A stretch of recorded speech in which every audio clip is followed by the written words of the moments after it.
It's DD on the spot. Welcome to another episode of DD on the Spot. As always, I'm your host, Ryan Johnson, and before I get to my guest here today, I'd like to remind everyone to like and subscribe down below if you enjoy this content. We greatly appreciate it. We have Soul Kerr here, or Kerr, is it Kerr? It's Kerr, you had it right. Oh, Soul Kerr, okay, I got it right in the first time. I'll just edit out the next time. So, he's the drummer at Anever. He's from Morgan Hills, California. Soul, how you doing today? I'm doing great, man. How you doing? I'm doing fabulous. So why don't you give us all a little bit of a backstory? What got you into music? What inspires you? And what you guys are up to currently? Okay, well, music started for me around the age of 10. I was one of those kids that my mom noticed this, that I was always, tapping on stuff, had all this nervous energy, so she decided to try and channel it somehow. Didn't fall in love with it for the first 2 years, but that was about 13 years ago at this point. I've been a drummer and been in a band for the last 4. What was the second part of that question again, if you don't mind me asking? What inspired you to take up music?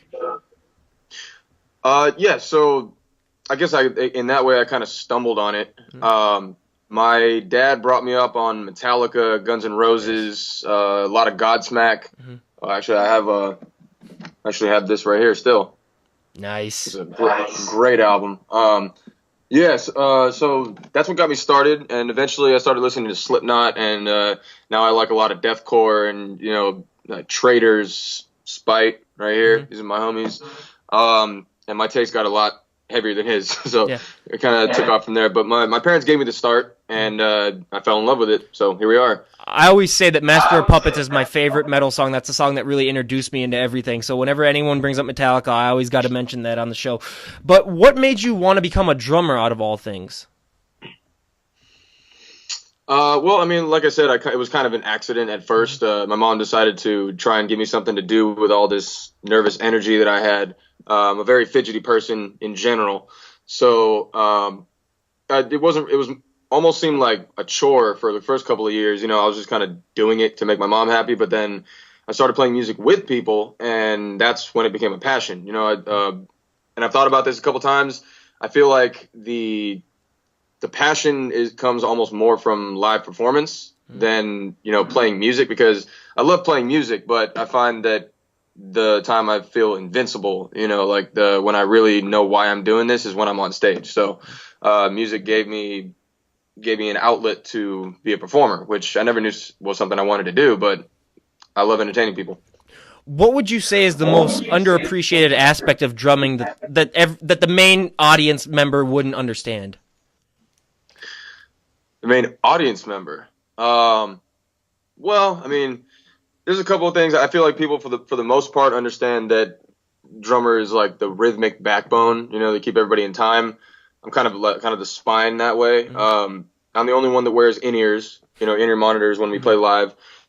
And that, kind of gives me a job to, like, everyone's listening to me to, like, if they lose their spot, they listen to the drums to get back on track.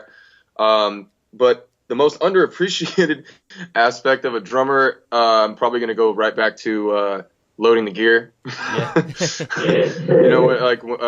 not going to have a tech for years. Bands that are way bigger than my band are still just doing it themselves on a lot of occasions. And no one seems to appreciate how much work that really is. But the band is worse than the audience in that case, because they're the ones that have the opportunity to help, and they don't. You know what I mean? Yeah, absolutely. But I mean, I do it because I love it anyway, though. Yeah. So when you guys are performing live, one of the things I like to ask all the drummers that I have on my show is, you are the sort of backbone of the band. You do keep the beat down, and if you screw up, it can really offset everyone in the band. Do you feel that extra added pressure, and if so, how do you deal with it? I mean, the thing about me is, like, I see myself as a competent, and it doesn't really make me nervous. Like, a lot of people tell me they get like stage fright, and before they go on stage they get really nervous, or some people puke, whatever it is. I generally don't get nervous before I go on stage. I do find that I get nervous before I do something in front of somebody when I don't think I'm going to do a good job. In this case, the group that I'm with, we're all very confident. We know we have our shit together, so to speak. And so that the confidence comes from that, and we don't really we don't really have too much trouble getting into the mindset for a show. We just hype each other up. So what's the story on how the band formed, and you guys have a very peculiar name? How did that come to be as well? Okay. I mentioned earlier this is the third chapter of the project.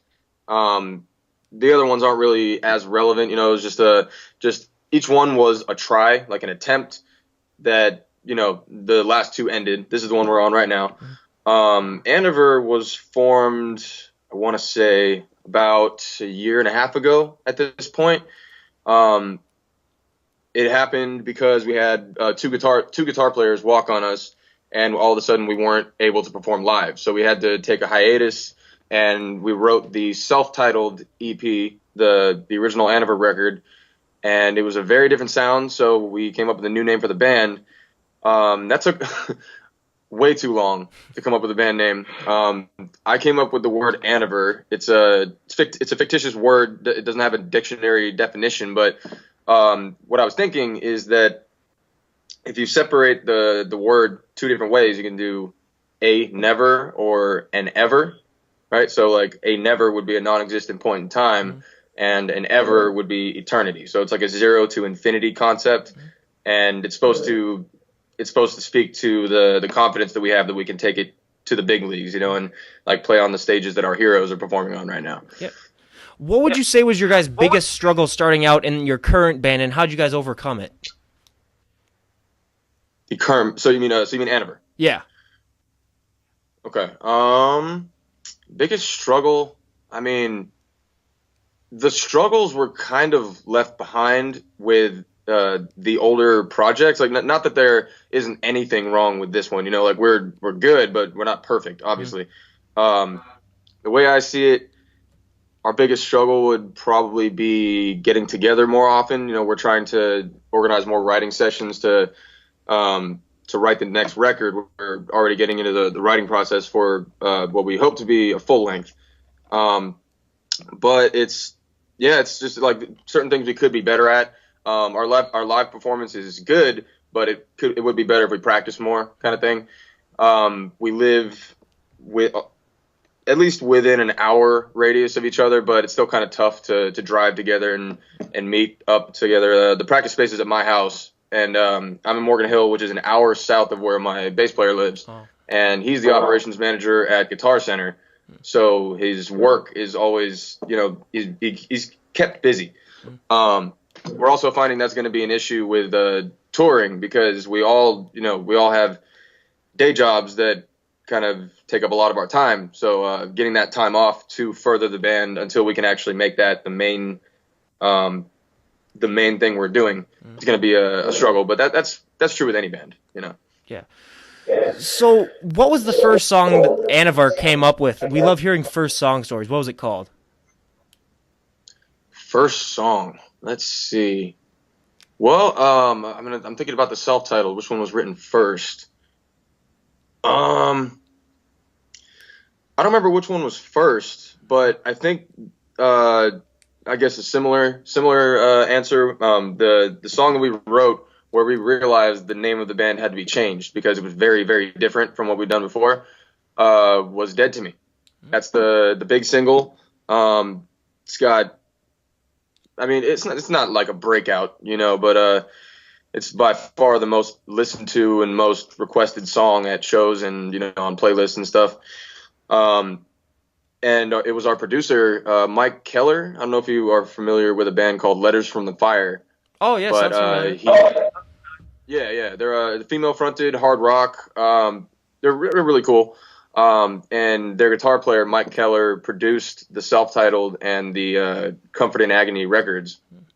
So the self-titled, he came back one day. We had given him a demo, and he told us, you know, guys, this song just isn't really that great. We should work on it. And he gave it a chorus. You know, he tweaked a couple things, and we ended up with one of the most popular songs, or the most popular song on our portfolio so far. So yeah, I guess I'll say that was the first one.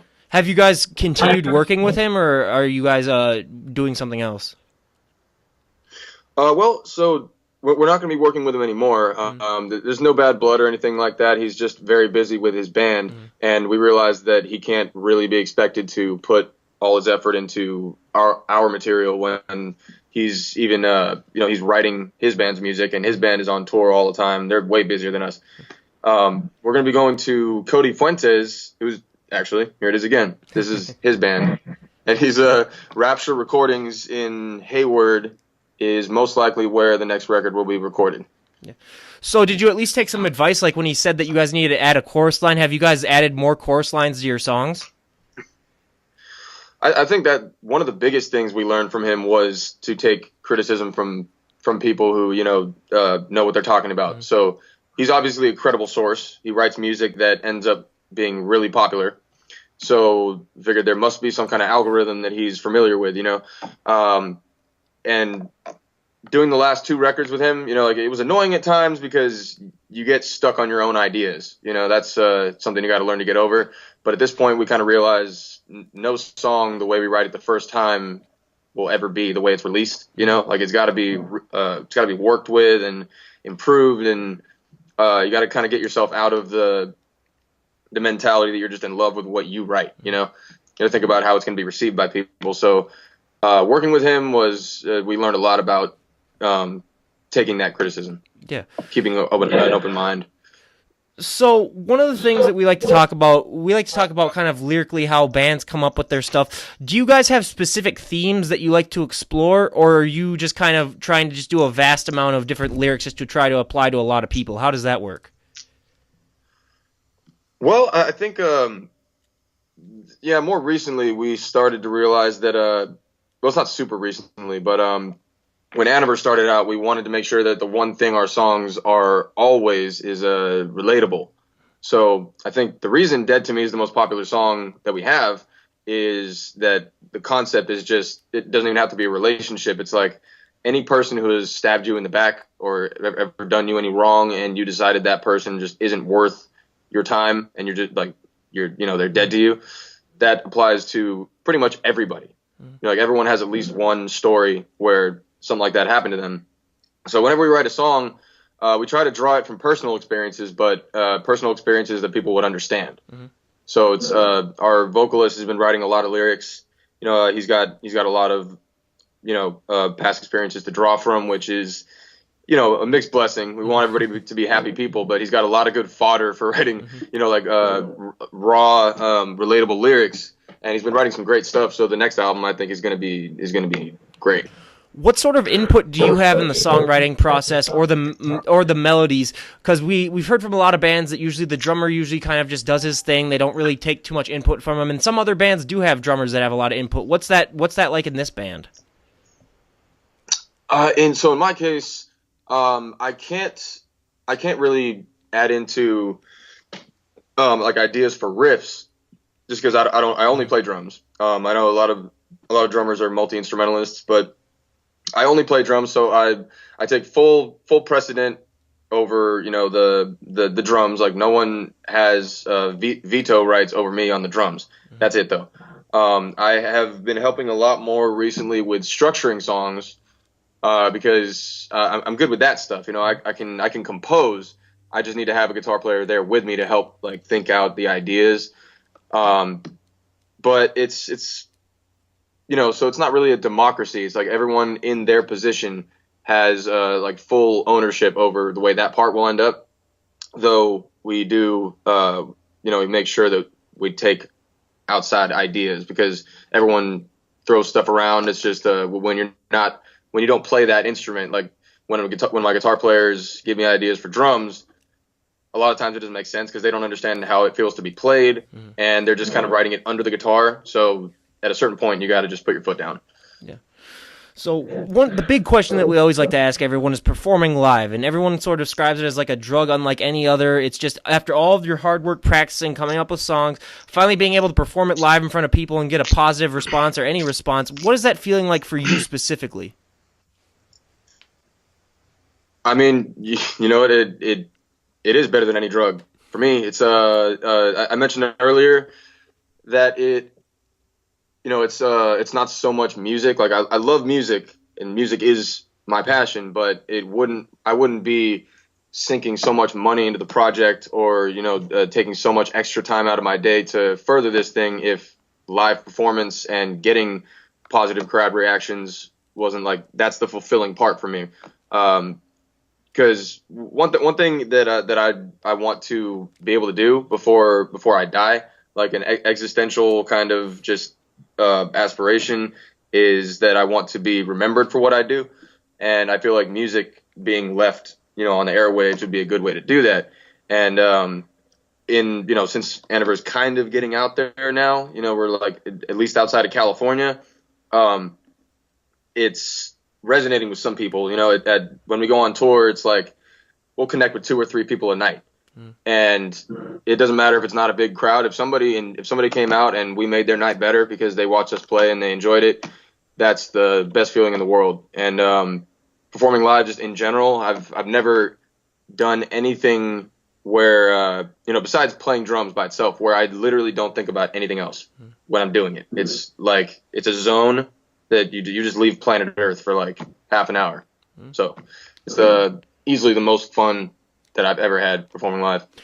Well, and obviously, if anything else happens, or if nothing else comes of it, you'll still be remembered live for YouTube for this podcast. So you always got that. So absolutely, yeah. Be on the spot. There you go. Absolutely. So when you guys are out performing, do you guys have any traditions pre-show? We have a lot of bands on here. They either have a few beers, have a few drinks, they stretch. Does your band specifically have any pre-show traditions, or do you guys just like to wing it when you get to the show?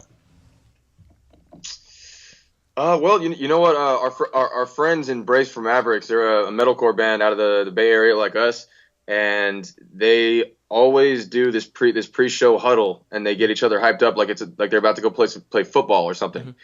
And it's like they huddle up, they have this chant they do, and we decided we kind of want to start doing that. We never wrote a chant. We don't have anything choreographed, but we'll normally have one. We'll all stand in a huddle, the 5 of us, and we'll pick a different person every night to just talk, preach, like get everyone in the mindset. So it's but that came from the fact that we feel like a unit now, like with Demise and Sky Park, the older projects, it always felt like at least one person wasn't pushing as hard, and that really takes away from the morale. So morale's never been higher, and because of that, we're always hyping each other up either way because we always love to perform. That's great. So when you're performing, does time seem to stand still, or does it sometimes seem to rush up, or is it a mixture? Well, the sets, whenever I play, it's always over too quickly. It's not like time disappears, but at the same time, I never feel the need to rush anything. I never feel like I want the time to go faster. It's just like how it's going is exactly perfect. It's like obviously I would like to play for longer, but playing metal, it's tiring after a while. So any headline set we played, where we did like 9-10 songs, you do get off stage kind of winded. But no, it's the way time passes is just perfect because I'm happy right where I am. Do you make sure in your set list that you don't put like so many fast-paced songs back to back for you to tire you out? Do you keep it kind of balanced where we have bands on here that talk about they have a very fast song, then they have a more of a slower song to kind of give the drummer and other musicians a rest? Or what is your guys' set list like when it comes to that? We do structure it that way. It's where we, we'll have 2 or 3 heavy songs in a row and then maybe play something more chorus-driven. And switch back and forth that way. But it's more for the crowd for us because since we don't normally headline, we're not a super huge success, whatever. We're not going to headline every time. So we usually play 25 to 30 minutes. And that's no problem for us. We've all been musicians for years.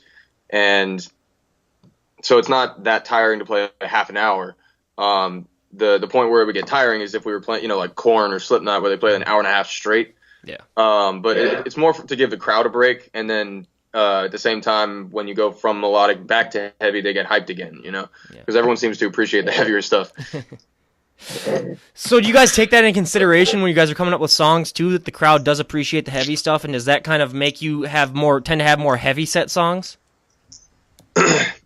Yeah, I mean, so I don't know what your opinion is on this.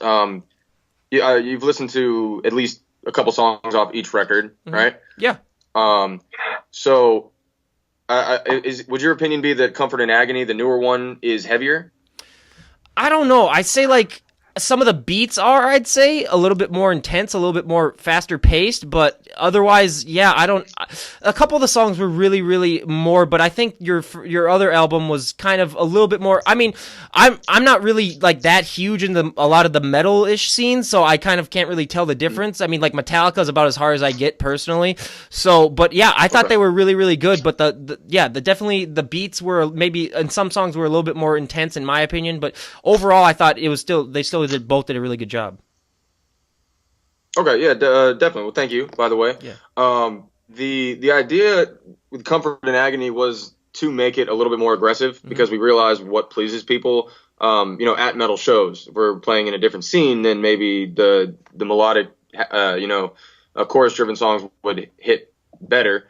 But in this case, we've realized aggressive music is what gets people going, and until you have people all around the country in love with your music, you kind of have to just wow people that have never seen you or heard of you before almost every time you play. Yeah.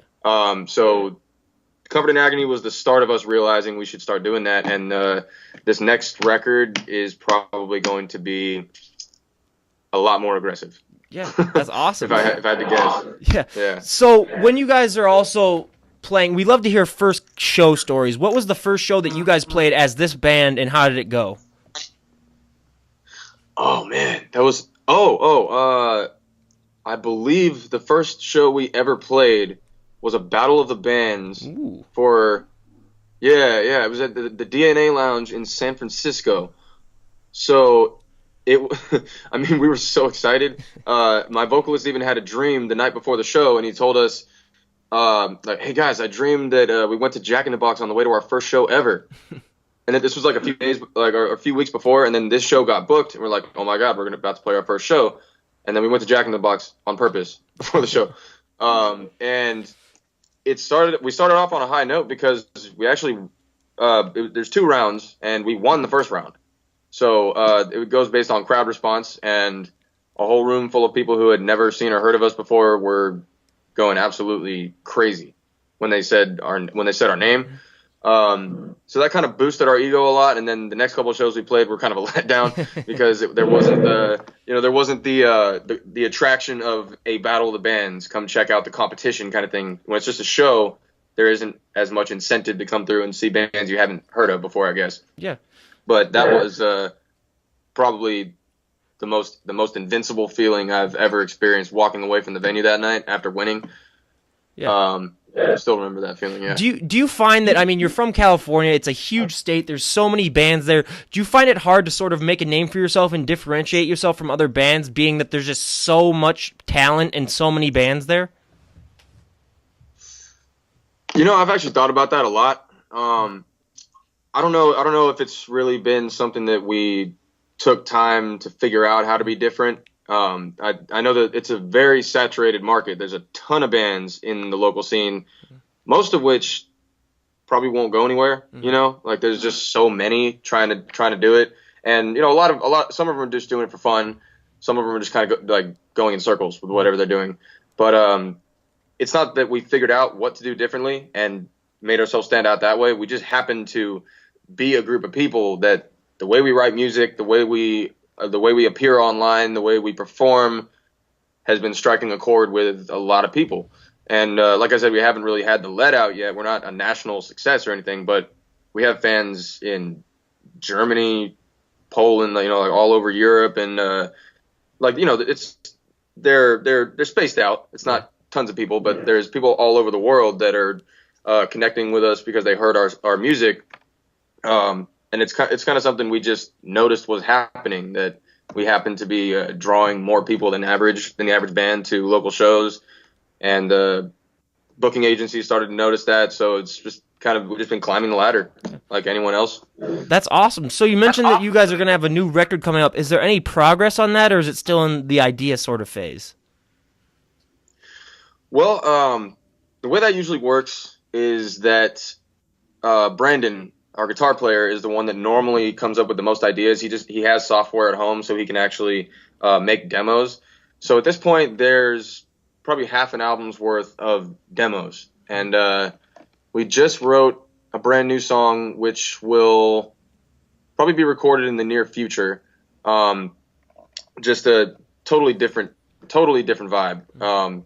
Like it's heavy, it's fast. It's the drums I wrote are something I never thought I'd be able to do if I was talking to my 12-year-old self. But it's kind of set a precedent for what we're going to do going forward. We have decided where we're going to record the album. Like I said, with Cody Fuentes, but it's very, very early because there's the demos, and then you rewrite the demos, make them finalized songs, and then you go and record them, then you promote it, then it gets out. So it's going to be a while because Comfort and Agony is still relatively new. Absolutely. So yeah, definitely keep us posted, and we'll definitely plug it once that thing gets released. But now we go to the audience favorite part of the podcast, the 5 questions. I'll ask you 5 fun questions here, and we tally the answers up, and then eventually we'll get to a time when I release it, and then we'll see what the most popular answers are. But so our first question is, out of all the songs that have ever been written in the history of music, what is one song that you personally wish you would come up with yourself, and why? Wow. That's a question. You know what? Maybe I'm gonna go with "Sleepwalker" by Parkway Drive. All right. And off their Deep Blue record, yeah, that song got me into metalcore. Nice. All right. So now, out of all the artists that have ever lived, dead or alive, doesn't matter. You can choose either one. If you could perform live with any artist on stage with them, who would it be and why? 100%, without a doubt, Anever for me.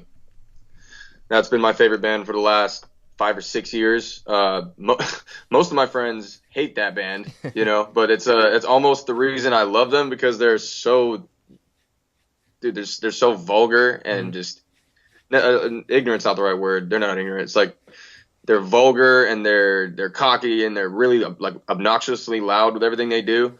People don't like that, but I love it, dude. Yeah. So now, third question. Out of all the venues on the planet, if you could perform live at any venue, where would it be? Oh, man. Well, I mean, if we're talking about big leagues, I mean, like, I guess we got to think about arenas. You know what? Red Rock Amphitheater would be awesome. I've never been there, but I've seen footage of bands performing there, and it's just gorgeous. Once the sun starts to set and you got the Red Rocks towering over the pavilion, it's just awesome. That is our most popular answer. That is our 11th time that someone has said Red Rocks on the thing. It's Madison Square Garden's in a close second with 9, but that's only because I banned Red Rocks for the last 20. I had a 20-episode ban on it because everyone kept picking it, and I wanted to make it a little more even. So now we get down to the real nitty-gritty. Now this is where the truth really comes out. What is a guilty pleasure song that you enjoy that you think your bandmates or people that know you wouldn't think that you enjoy? Well, here's the thing. Guilty pleasure, it's something that you like that you kind of don't want to admit. For a long time, that was Attila for me. Yeah. But I've kind of stopped caring about like I'm not guilty about it anymore per se. But yeah, like Attila, like About That Life, just so douchey, but I love it. That's great. And then lastly, this is one that I just added on last night for our last episode. But hang on one second. If there was any artist whose music you could have erased from existence, wiped from everyone's mind, no one would ever know that they existed, or none of their music had ever came out, who would it be? Wow, erase an artist off the face of the planet? Well, they don't have to die, but like maybe they chose a different career where they never released any music. Right. The band never existed. Yeah. Man, is there any band that I hate that much? Nickelback. Yeah, I don't know. I might have to say, God, people are gonna hate me for this. Justin Bieber. I hear. Well, yeah, I mean, like, I would have said that like 3 years ago or something. He's honestly not a bad person anymore. That whole roast he did was like that roast was hilarious. In my opinion. Yeah, they got him good. Yeah. But. Actually, I was only thinking about bands. I didn't realize that we could do just artists. So, I want to say it. Yeah, Lil Xan. Ooh, yeah. Yeah, I don't know. For some reason, I don't have a problem with all of these SoundCloud like mumble rappers, but some of them I just can't stand. Like, is Lil Xan the one with the Yeah, I colorful think teeth? so. And his eyes are always droopy and shit. Mm-hmm. Yeah. Yeah. Ridiculous. Fuck him. Yeah, exactly. So I like to ask people final 2 questions before we wrap her up here, and the first one is, if someone were to come up to you on the street and say, "Hey, we're forming this band. I really, need some advice." What would be the best piece of advice that you could give that person in order to have a successful band?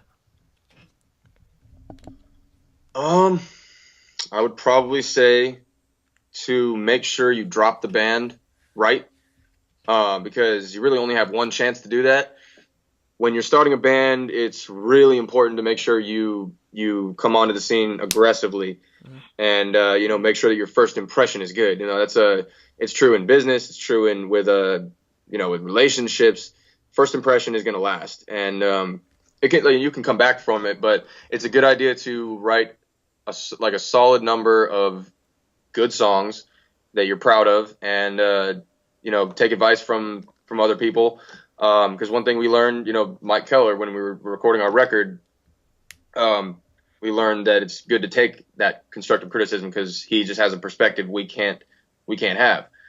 So I say make sure that the band is dropped properly, and practice a lot, and just listen to the people who are doing it right. Like, watch the people who are going on tour and becoming popular, and just follow the steps.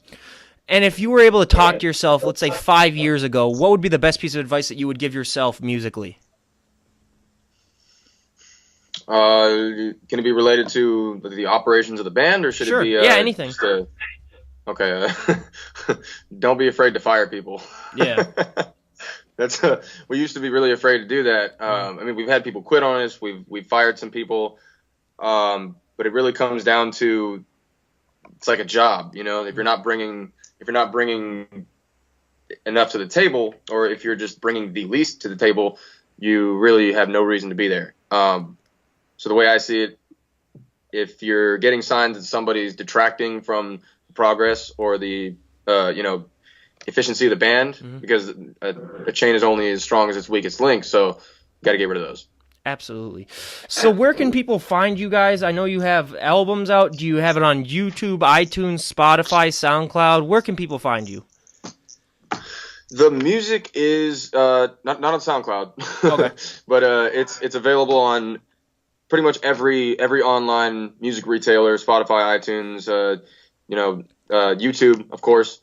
And the social media is also really easy. I believe I should have a business card right here. So at the name of the band, obviously, and then that is how you find it right there. I'll leave all those links down below for sure. Yeah. And do you guys have merch available that people can purchase? Yeah, actually. So I forgot to mention Bandcamp. Bandcamp has our music as well, but that's where we sell our merch. Other than that, it's easiest to find us and buy some at shows. We have a new shirt that we it showed up too late, so we couldn't take it on tour. But for Comfort and Agony, we have the album artwork on a T-shirt, and we're probably going to get another new shirt design pretty soon here. But yeah, we still have a lot of merch. Find us at a show or just Bandcamp. Our page on Bandcamp has everything. Absolutely. So I'll leave all those links down below, and I can't thank you enough for coming on the show. It was really great talking to you. Anever, guys, really look these guys up. These guys have some great tunes. If you're into metal, you will be down for these guys. I highly recommend it. Once again, I'll leave all the links down below. Everything, and here's the deal. If you guys need anything, if you guys have a new album coming out and you want me to plug it, just let me know. Send me a message on Facebook. I'm more than willing to do that. You guys have a tour. Oh yeah, do you guys have any upcoming shows? Well, we might have something. We're working on something for October. Okay. There might be a show in September. We're going over some, different options, but definitely got stuff in the works. Just follow the pages, and you'll be notified when we announce it. All right, sounds good. And again, once these guys announce these shows, I'll make sure to notify everyone on here. Anever, again, you guys, go and check these guys out. Soul, I mean, it was great having you on the show. You can come back anytime you want to just talk the shit about music. We love doing that. But this is DD on the Spot. Ryan Johnson signing out. Have a great day, everyone.